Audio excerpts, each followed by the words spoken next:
G'day, I'm Dave from Salty Cabins. We build cabins and I'm going to show you through one of our weekender cabins. Come take a look inside.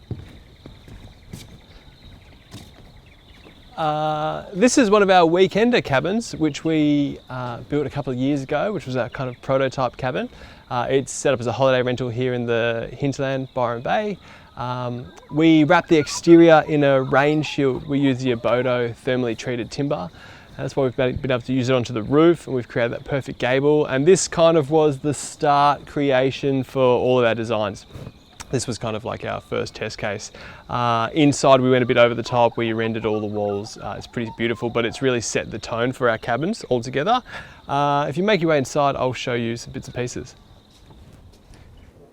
So we are inside one of our weekender cabins, which is our studio style cabin. The living space and kitchen area is in the one space with a separate bathroom, perfect for like a holiday rental, Airbnb kind of setup. That's where most of our clients have found them useful, or like a home office or whatever the case.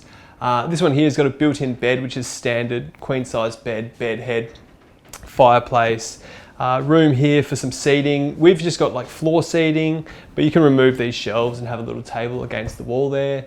And then just a real simple kitchen along the back here, which is super functional with a gas cooker, space for a little bar fridge, sink, which is all included. This one here, we rendered the whole walls, micro cement all the way around, which is a bit over the top, but it looks real stunning. But we've got the standard hardwood floors, standard hardwood kitchen. Yeah, I'll take you through to the bathroom.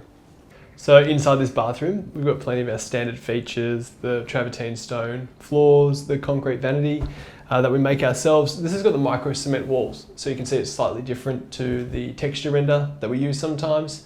Brush brass fixtures and fittings, backlit mirror, all the same vibe, just a few little different pieces. And this one's got a composting toilet, so that's down here with a chute through to the bottom, which makes for a pretty easy off-grid installation. So here's a typical layout for the weekender kitchen. We've got room for a bar fridge underneath, and then on top the cooking facility. This is a double burner with grill, which is pretty cool for pretty simple cooking but functional. Set of drawers, cupboards, decent sized sink, and then the micro cement finish. But it's more compact than the livable or the livable extend, suited better for like a weekender or whatever.